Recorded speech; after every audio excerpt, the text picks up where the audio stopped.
As the national season continues to roll on, we're starting to notice a little bit something with Davey Martinez here, and he is starting to play the heel role. You are Locked On Nationals, your daily Washington Nationals podcast, part of the Locked On Podcast Network, your team every day.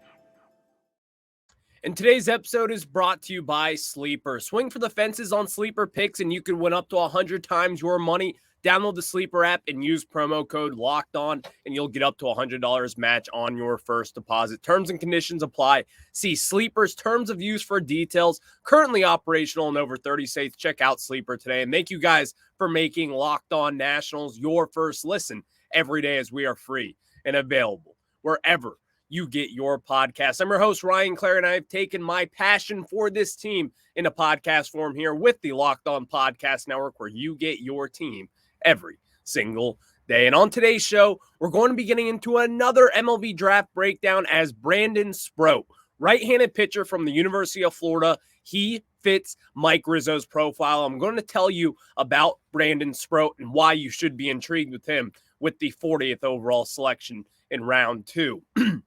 Then also, there is sort of an update on the latest with the Nationals ownership situation. And as we all know, Ted Leonsis is still very much so in the hunt. I'm going to explain and really what has transpired over the last few weeks in a column written by Barry Svrluga of the Washington Post. We'll get into that a little bit later on. But let's start out with talking about last night's game and also Davey Martinez. Davey Martinez in yesterday's ball game, before Elly De La Cruz first at-bat, we all know what happened. So with that, Elly De La Cruz has some weird rubbery thing on the bottom of the knob of his bat. And it's kind of this rubber thing. What I think it is, it just takes away the vibrations and has a little bit of a better feel on the barrel. Davey Martinez came out, challenged that, and said to the home plate umpire, "What is this? I don't think I've seen anybody. I don't know what this device is. What's going on with it?" The umpires then told Elly De La Cruz to take that off his bat. Elly De La Cruz has used that since day one in the big leagues. And we've talked about Davey Martinez and what he has done over the last month, you could say. He's tired of all this umpire antic stuff. Davey Martinez is not friends with the umpires currently, and I love it. To be honest, I love this kind of heel territory that he's stepping in right now. Davey Martinez came out and said, "What is this?" The umpires then got together, spoke way too long of a pause, got together and said, "Yeah, you got to take it off, Elly." So he did take it off. And then the Cincinnati Reds called to New York, the commissioner's office, whichever one it was. They called them. They said, "No, it is allowed. He is allowed to use that." And so he came up, his second at bat, with that rubber thing back on the knob of his bat. And then later on, we all know what happened. Elly De La Cruz shipped the ball 455 feet, 112 miles per hour off the bat, and Davey Martinez did not get the last lap, to say the least. Elly De La Cruz got that last lap, but the bigger picture thing is here.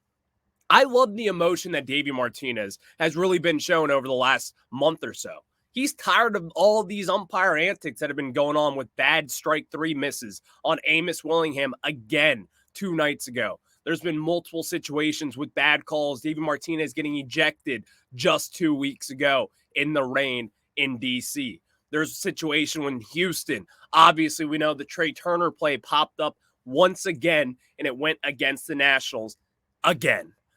Davey Martinez is now taking on this heel aspect, and I'm here for it. Davey Martinez should be getting on his guys every day, every single day.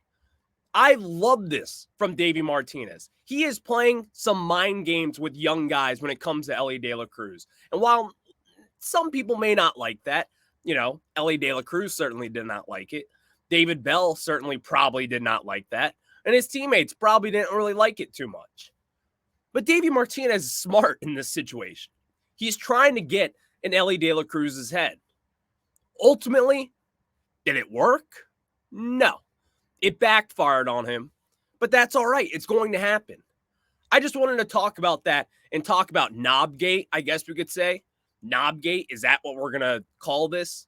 Sure, we'll call it that and move on. Now let's talk about Josiah Gray's start. Josiah Gray did not look amazing yesterday. Let's get that out of the way.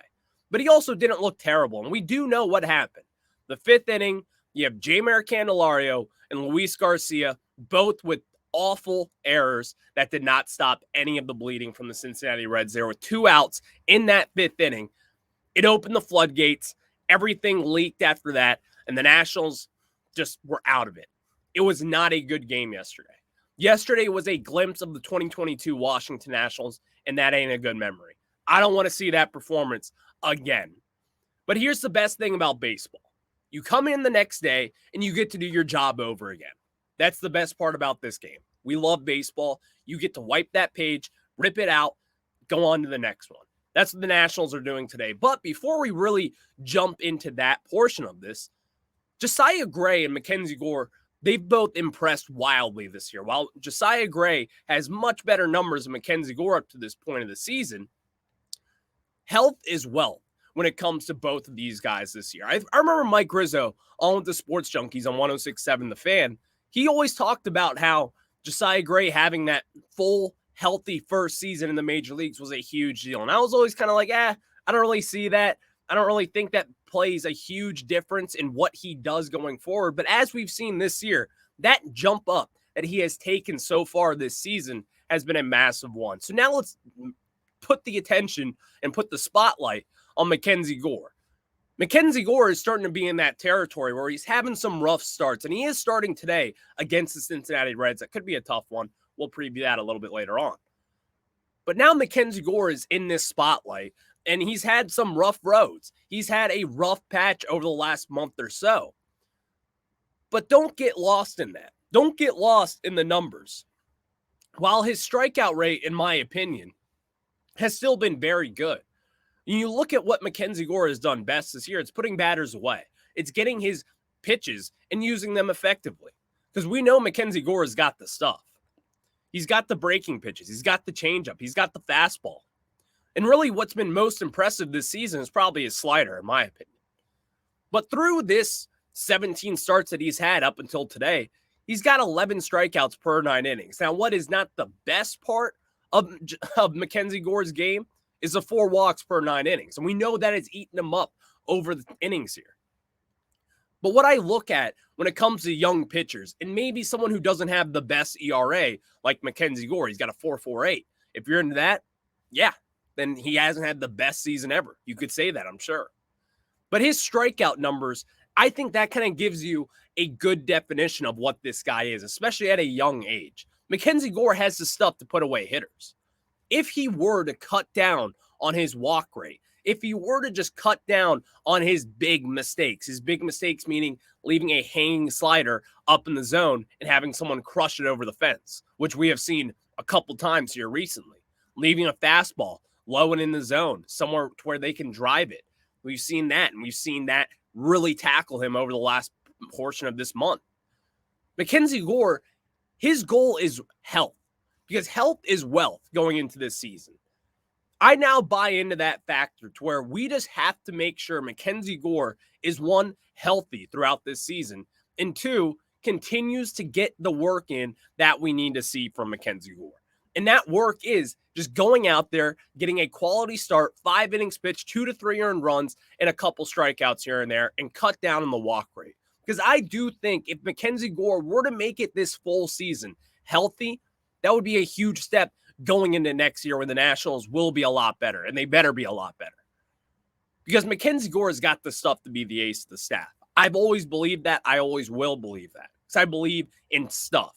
I believe in his slider. I believe in his fastball. I believe in his breaking pitches in general. He's got the stuff to put it all together.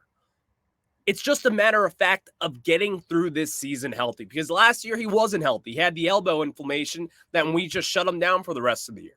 You could have brought him back in September and he would have been able to pitch just fine. But the Nationals, they did not do that. There was no point in getting him out there when he's not 100% healthy. But now he is 100% healthy. And he has kind of proven to you what he can be when he is healthy. So the goal is for Mackenzie Gore throughout this season is to stay healthy. While that may seem simple and that may seem plain to you, it's really not. Because you see what happened with Josiah Gray going from last year, which was atrocious for him, jumping into this year in 2023, and the steps and the leaps that he has taken going into the season, now being your Nationals All-Star. Thank you guys for making Locked On Nationals your first listen. The Nationals play the Reds today at 1:05 Eastern Time with Mackenzie Gore, our guy on the mound. Catch every pitch in the Nats hometown broadcast with SiriusXM on the SXM app. Just search Nationals there. Now, before we get into some ownership updates, because if you guys aren't aware, you should check out Barry Svrluga's post up in the Washington Post as he talked about and kind of left a little nugget there as to what could be happening with Nationals ownership soon. And we talked about this just a few weeks ago with Ted Leonsis and what the latest investment in the Monumental Sports Entertainment could mean for the Washington Nationals sale. We're going to discuss a little bit more of that. But before we do that, let me tell you guys about our friends over at Sleeper. And guys, are you using the Sleeper app for daily fantasy baseball? Because I am. Tonight, this is what I'm going to do with Sleeper. You see Vladimir Guerrero Jr., you see even Luis Garcia for your Washington Nationals. I'm going to place a little wager on them to go yard. And you want 100 times your money on daily fantasy baseball? Sleeper is now offering up to 100 times payout for up to 8 top pick contests. Choose as many as 8 players that you like and pick more or less on your favorite baseball stats like home runs, strikeouts, hits, and more. Get your picks right, and you could win big. Use promo code LOCKEDON and you'll get up to $100 match on your first deposit. Terms and conditions apply. See Sleeper's terms of use for details. Currently operational in all over 30 states. Check out Sleeper today. And again, that is use code promo LOCKEDON. Now we get into the ownership update with this Washington Nationals team, because we've talked about this ownership situation last year. A year ago from today, everyone was thinking, okay, we're going into the offseason of 2022 and 2023, and we'll have new ownership come opening day of 2023. That has not happened. That has hit a kind of stagnant situation over the last few months. But you may ask yourself, what has been going on with it as of recent? Well, Barry Svrluga of the Washington Post kind of pointed to the fact that that Qatari investment that Ted Leonsis had as a minority share in Monumental Sports Entertainment could be a portion into buying the Washington Nationals. It could mean that this could be a step in him purchasing the Washington Nationals, and especially the time of that investment. If you remember just a few weeks ago, Masson and the Washington Nationals and the Baltimore Orioles reached an agreement to pay the Nationals the money that they were owed for multiple years. That was millions and millions of dollars. Millions. A bunch of money that the Lerner family were owed by Masson and by the Orioles, the Angelos family. So now we look at it in this sense of it. Let's just be honest. This is all speculation here. Ted Leonsis is going to be the Washington Nationals owner, whether we like it or not.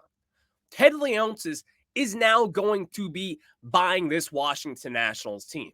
Now, you may say that, and some people may be like, I don't really know if I want that. I don't really know if I want that. I see what he has done with the Capitals. I've seen what he has done with the Wizards. Do I really want him to own a third team in town? But I think the better question is this, and if you put it this way, it makes you think a little bit. Would you rather have a stagnant ownership group like the Lerner family is now, not really spending the money, kind of seem to be checked out if we're being honest? And then on the other hand, would you rather have a Ted Leonsis / Qatari invested group that will be a little bit more cash flow? And we have seen what Leonsis has done. If you follow DC sports in town, if you follow the Capitals, and if you follow the Wizards, you certainly know what has transpired with those two teams over the years. The Capitals have won a Stanley Cup in 2018. The Washington Wizards have been god-awful for years, for just being honest. Sorry. Would we really want Ted Leonsis over this Lerner family? Now here, let's play both sides to this equation here. I don't think the Lerner family is as bad as everyone thinks. Everyone likes to bitch and moan about how they are the worst ownership group ever. You haven't seen Dan Snyder. And really, on the other hand, you haven't really seen Ted Leonsis, who I don't think is the best owner out there. I certainly don't think he's the worst. I don't think he's a bad owner. I don't think he's a great owner. I think he's certainly had some mess ups. I think he gave Ernie Grunfeld, the GM of the Wizards, 20 years too long. I think he gave Tommy Shepard 2 years too long. I think they kept on a contract with Bradley Beal way too long. And I also think with the Capitals, on the flip hand, you have Nicholas Backstrom and Alex Ovechkin for years, and you only get to one Stanley Cup. You only get to one Eastern Conference Finals with them. While they did win a Stanley Cup, while they did have that magical carpet ride into that Stanley Cup in Vegas, there wasn't really much success out of that, besides drafting Alex Ovechkin, which is certainly an accomplishment in itself. But I think the bigger picture thing is, would you rather stay with this Lerner family situation or go with Ted Leonsis and this new ownership group to try to revamp this team, try to revamp the process and do everything the correct way about it? And I don't think I'm going to go into that territory just yet. While I don't hate the idea of Ted Leonsis owning this team, I also don't think people understand the fact that this Lerner family isn't as bad as we think.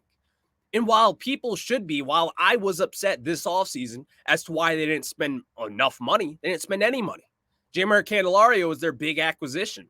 Corey Dickerson was probably their second biggest acquisition behind Trevor Williams. I don't think this Lerner family is that bad. Because a lot of people say, oh, no, they don't spend money.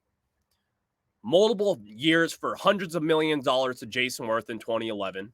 Steven Strasburg got his huge extension. Patrick Corbin got his huge contract. Bryce Harper was offered a big contract. Juan Soto was offered a big contract.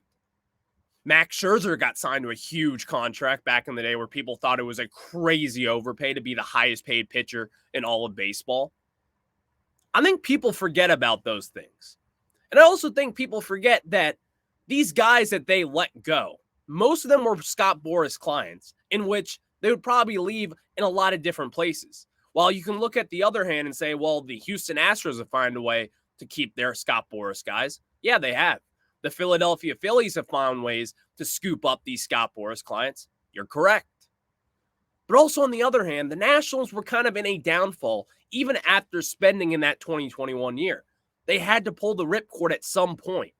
So do you really want to go in blindly with Ted Leonsis as an owner for baseball? Because a lot of people say, well, baseball is run a little bit like hockey. There's a long-term vision there. You have a minor league team where you have guys go and develop. So it's kind of the same structure as if you're running a hockey team. But also, do we really just want to rip the cord on this Lerner family? Are we really sure that we just want to give up on them just yet? Because honestly, I don't think the Lerner family has been as bad as people think. In fact, I think they've been a lot better than what people have thought. Now, if they go into this offseason, an offseason to where I expect the Nationals and this organization to take a massive leap forward in this rebuild and maybe spend on a player or two. If they don't spend on anyone this offseason, if you don't extend anyone, if you don't give so-and-so money as a free agent, if you don't go after some big-name free agents, and if you aren't swimming in that pool, then let's have a conversation about them. But the way that it is looking now is that Ted Leonsis will most likely be buying this team if anyone does. Because at this point, it doesn't look like there's a third option. The two options out there seem to be the Lerner family sticks as the owner, or Ted Leonsis and Monumental Sports and Entertainment. They buy this team and they place this team on their own network as well, so you get rid of that Masson deal. And that also goes in this equation as well, whether if you would want Leonsis or the Lerner family, whatever would happen with the TV rights there. But on the flip side with the Leonsis thing, because I truly don't have a severe preference at this moment in time. I really don't. Now, on the other hand, Ted Leonsis got that investment from a Qatari investment group. Now, a lot of people have a lot of things to say about that. We'll get to that someday. But the fact of the matter is that the Qatari investment group, as we've seen with Live Golf, as we've seen with plenty of other pro leagues, in soccer especially, they will spend the money. Now, if they're just being the minority ownership group, they're not going to be dishing out all the money in the world. But there is an extra cash flow there where Ted Leonsis will absolutely need to buy his third team here. Now, will that extra cash flow mean that the Nationals will sign more free agents under Ted Leonsis?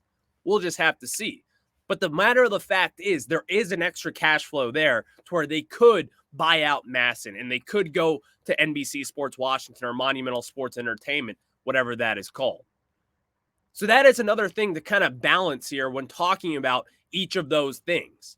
Do you want to keep the Lerners and what we've known with them and what they can do? Because the matter of the fact is, the Lerners were at the forefront of that 2010s dominance. Mike Rizzo was the surefire front of that wire there. But the Lerners were also behind the wall. They were also making these decisions to sign Max Scherzer, to extend Steven Strasburg, to sign Patrick Corbin. While some people may clown on that, ask yourself this. Would you have re-signed Steven Strasburg at that deadline for that price? Yes, you would have. I would have at least. I would have signed Patrick Corbin again, even what we know now. I would have signed him to that same deal because of 2019. Yes. Max Scherzer, you would sign that deal 100 times out of 100. Jason Worth, you would have signed that deal 100 times out of 100. So I think people need to kind of relax on this Lerner stance and not really just run them out of town just yet. Because you never really know with what the other team and what the other option could be. And in this situation, we do know that it is Ted Leonsis. But I think both those guys and both those ownership groups are kind of on the same level. They're not bad. They're not great. They're just fine. And I think that's a fine situation to be in. But what it comes down to is who's going to spend the most money. That's me selfishly thinking there.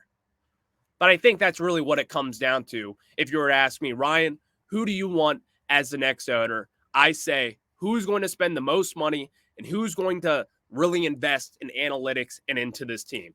Whoever wants that, that is my owner, and that is who I'll ride with.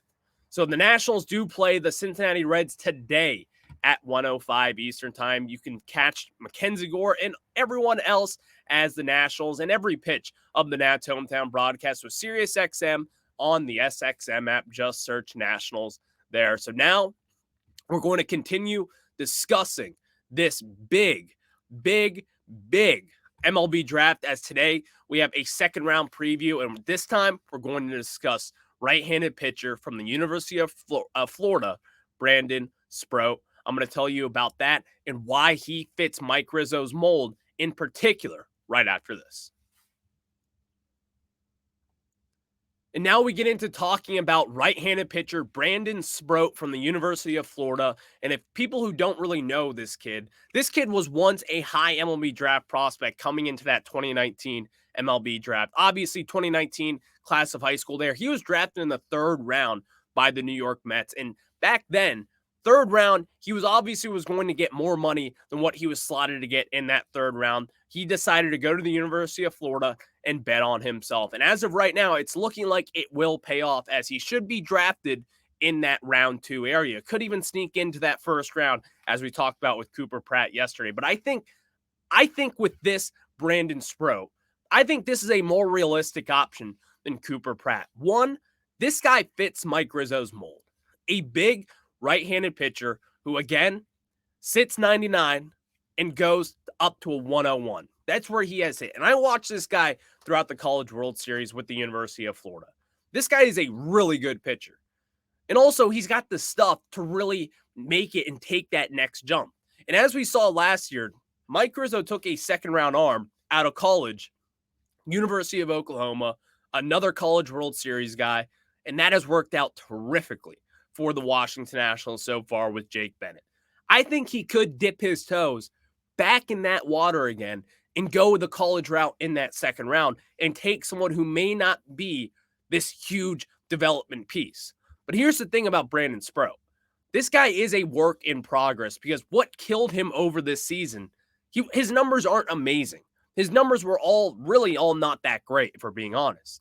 He walked about 4 batters per 9 innings, the same rate as Josiah Gray up in the big leagues. But as you see that jump from college baseball up to the minor leagues and to the major leagues, that walk rate usually goes up just a little bit. The strike zones teeter just a tad there as you see better umpiring up in the minors, tighter zones, and all that fun stuff. But I could see his walk rate climbing a little bit because that has been one of his biggest issues so far, is his walk rate, and in particular, his command, which really comes with every young pitcher. It's rare to have someone like a Paul Skeens who seems to never miss, to be quite honest. He has been a very good, consistent pitcher throughout his time with LSU. But Brandon Sproat has this high ceiling, low floor kind of guy. He's one of those guys who could be a very good top of the rotation arm if he were to work out some wrinkles in his game. His wrinkles in his game, his command, and also I think his slider. His slider, he throws a changeup and he throws a slider as well.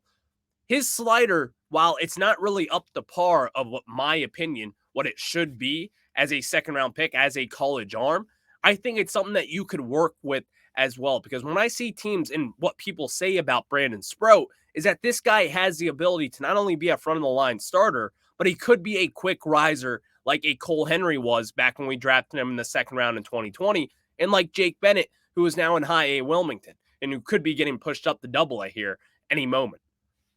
This Nationals team and what Mike Rizzo does best, we could debate that. But this could be one of those guys in the second round where you take a chance on then. And also, he's kind of a safe pick in the sense that if this guy isn't going to work out as a starter, if he doesn't have the command that you would like to see from a starter, he's got the stuff to be the back end of the bullpen kind of guy, to be a closer, be a setup man, someone who could be a really good option out of the bullpen. So there's multiple different avenues that you could go with Brandon Sproat here. And that is why I kind of see the Nationals enamoring themselves with someone like this if they were to go with Dylan Cruz second overall. Now, if they go Paul Skeens, then I expect them to go that Cooper Pratt route that we talked about yesterday. Someone that you could take who is high upside, who could hit like a Gunnar Henderson did in the second round years back. It's just up to the Nationals and really what they see with someone like this. But if I were Mike Rizzo, I'd take Dylan Cruz and I'd take Brandon Sproat in that second round. And I think the Nationals would be in pretty fair territory there. The Nationals play the Reds today at 1:05 Eastern Time. You can catch Mackenzie, Gore, and catch every pitch of the Nats hometown broadcast with SiriusXM on the SXM app. Just search Nationals. And thank you guys for making Locked On Nationals your first listen every day, as we are free and available wherever you get your podcast. Tomorrow, again, it's Friday. It is the last show before the MLB Draft. I will be discussing all of that and much, much more with Ethan Smith of Locked On Pirates and Lindsey Crosby of Locked On MLB Prospects. We're going to preview the MLB Draft from the Nationals' perspective. What could the Pirates do at number 1 overall? And really, what is the best case scenario when it comes to the MLB Draft? Not just for the Nationals, but as well for the Pittsburgh Pirates, because it all depends on what the Pirates do at number 1. Will they decide to take Dylan Cruz, the surefire, in my opinion, surefire number 1 top prospect in this draft? Or will they go Paul Skeens? Or will they go another high schooler route? We'll just have to see. We'll discuss it all on tomorrow's Locked On Nationals with a big crossover edition before the MLB Draft. We'll catch you guys then. Have a good one. We can't wait for the MLB Draft.